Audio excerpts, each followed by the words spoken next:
Welcome to Smokin with Swami, and we continue our conversation with Frenchy Cannolli, and we've been talking about terroir and other places, but there was something about sun-grown, indoor, proper methods. What would you say about that sort of stuff? But it goes with the terroir. A plant grown outside, it got so much more. That like a plant is talking to its environment underground, and in here there is every insect, every living organism around is run by all the terpene and the molecule that the plant is sending as a signal around. Like a plant outdoors, the way they vibrate by themselves, even when there is no wind.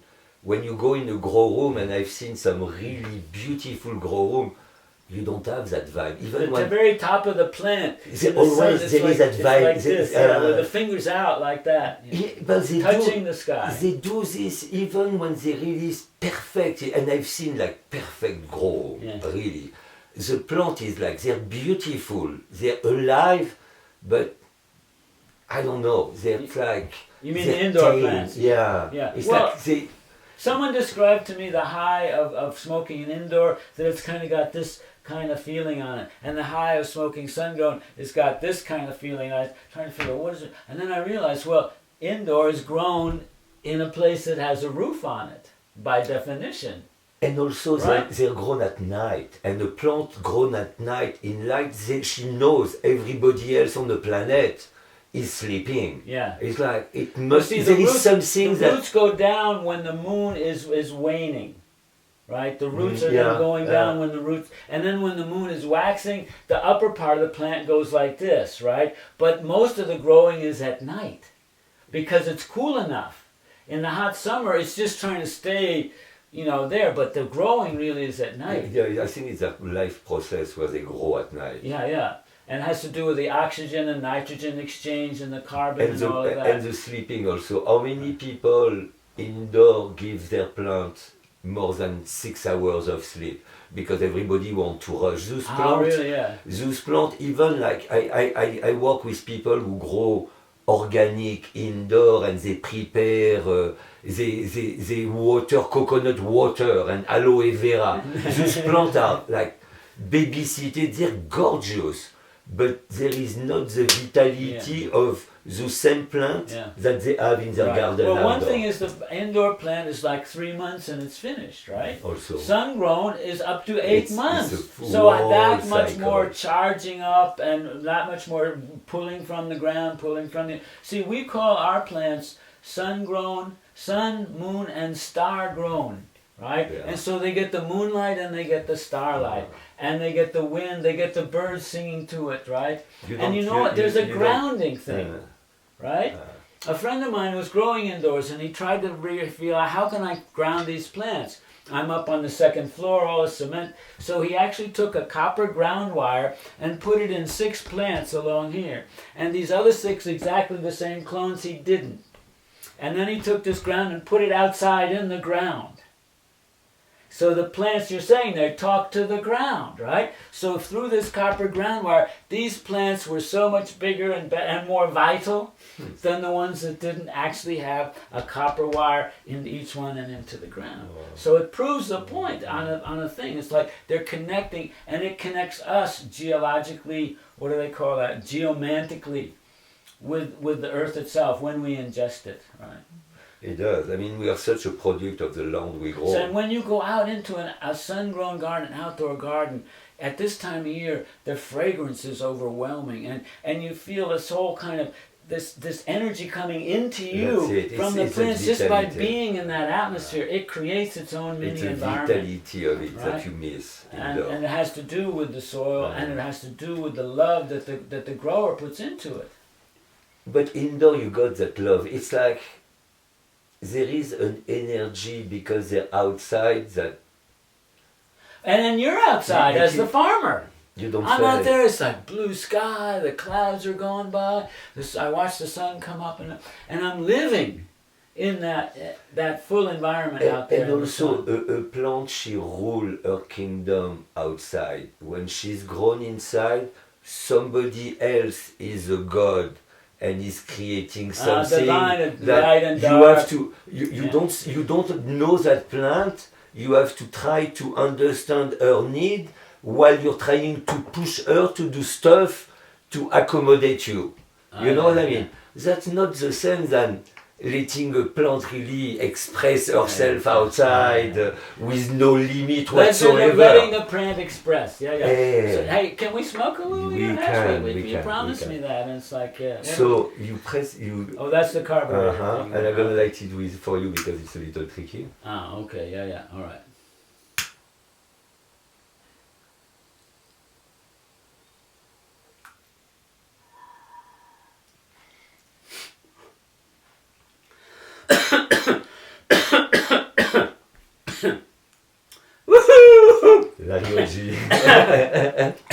Well, it's like inhaling a bouquet of flowers. This is like when you make ash, you need to be able to pick up that full expression of the vitality of the plant. Everything at the end, it's in that resin head.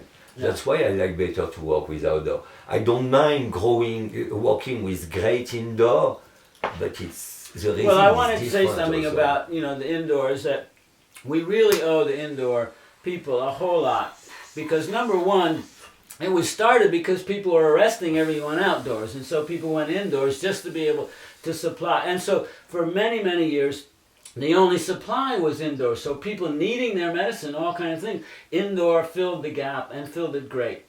And the other thing indoor did is they really researched the science of growing cannabis.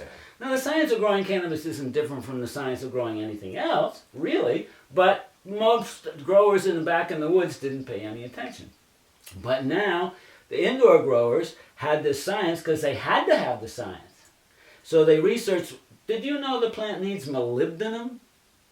Boron? Manganese, magnesium, copper, all these things. And now we know all that because the indoor people figured it out. And now we can use all that science that they figured out, trial and error, whatever, in the sun-grown plants. And that's why now sun-grown's quality has... So it was the inspiration of play back and forth between and down in places like LA, I was just told, that's about the only cannabis they really get down in LA on a bulk scale is indoor. So, for what it is, it's great, it does its thing, but we are really talking about the highest level of connoisseurship, the highest level of flavor, where we compare it with the best of France wines or Napa wines, and the expertise and the joy and the love is comparable to that, right? No, but imagine like a plant growing here and a plant growing in a cramped environment, that especially when they use chemical, that it smells strong. You know what I mean? It's like organic. It's much better. And when I was growing indoor, I really realized it changed totally the smell of your room. But those plants, there is no way when you are pushed to do something that is not really made for you, that they can express the same than outdoor. But at the same time, like in the botany of desire, he explained that because of prohibition, that plant, she went out of her real domain and she conquered another kingdom. That means that now she's not grown only in places where she can grow outside. Now she can be grown in Alaska, in everywhere. She's conquering the world in a certain way. So this is the unintended consequence of that prohibition, right? So totally. The prohibition, they made it worse. It made an artificial scarcity, which meant that the price went from like 500 to like up to 6,000 a pound. And it was just crazy. And so you paid the risk, right? But it made it so much profitable that everyone started to grow, right? And now you have some mutant... you have the most amazing cannabis, which is... See, that was a kind of crowdsourcing before we even knew that... And it was done by the grapevine. not by internet, right? So we had crowdsourcing thousands of people up in the mountains, creating a terroir, an appellation, and experimenting with crosses and seeds and hybrids and all that sort of stuff, right? And you have kept the genetic. Yeah. Here you have heirloom genetics. Right. So now what's the difference between growing from clone and growing from seeds, do you think? As a hash maker, perhaps? As a hash maker, it's difficult to see, to tell you the truth. The difference? Yeah. It would have to be done with the same genetic. Yes. Grown in the same environment to yeah, really be able to that's true. There's so much variation. Right. Cloning. And the seeds themselves vary. Cloning, you know this is it. Right. You know what I mean? And when you clone right, it's a tool that is amazing. Yeah. And I've seen 20-footer clone. Jim is clone outdoor. They're as big as his his seeded one. I haven't had that much luck with the few clones I've tried. I'm pretty much old school and want to just do the seeds. And that has the variation, you know, you have like, okay, you got 10 seeds of some strain. Well, maybe 7 of them are really going to be the exact strain because it's really... And then you have the male and the female. And then you have, you know, half of them be fail and maybe some of them don't come up right. You all know that, right? It's like seeds, but there's something about watching that whole process with that little seed, right? There is a taproot. The taproot, The taproot makes a difference so for sure. when we do our seed, the first thing I do is we select our seeds and then we put them on the lap of the goddess of marijuana, Ganja Ma, and say some mantras, and they sit there for a moon cycle, these seeds, right? Getting the blessing of the Ganja Ma goddess, right? Then I sprout them, and when I sprout, I take some drops of Ganges water, got from Kumbh Mela, on each little drop, and I say mantra, right? And so that's the whole sort of stating from the beginning the spiritual basis that this is a plant for inspiration and for healing and for social understanding. And that's what, you know, we're saying with the seeds that way. And so all the way when I transplant, they get more drops of Ganges water. And the first flower that I first cut also goes back onto the lap of the goddess as a thank you. And so it's like making explicit the real spiritual nature of the plant. And that is also connected to its being out in the full sun and having the blessing of the power of nature that's charging it up, right? And your specific place. It's like, we were talking about India, the Parvati Valley. The Parvati Valley, there is terroir. The plants are different. Cultivated or wild, they are totally different from this side of the valley to the other. Tosh and Naktang, they're quite close, the village. I don't know, it's 20-minute walk maximum. And different exposition. But one would be north face, other south face, like that, right? Exactly. Or Kirkanga, as soon as you move in the valley, different exposition, different tree, different different geology of the soil, the water, the wind, everything, even without a human touch to it. Because their culture one, they that's just one see. of the great joys of being a connoisseur of cannabis is those millions of different flavors and textures and tastes, right? It never stops. There's always some new little flavor to taste. But it's like, imagine, for me, India was the richest as long as the flavor and taste goes, because from valley to valley, it's quite different.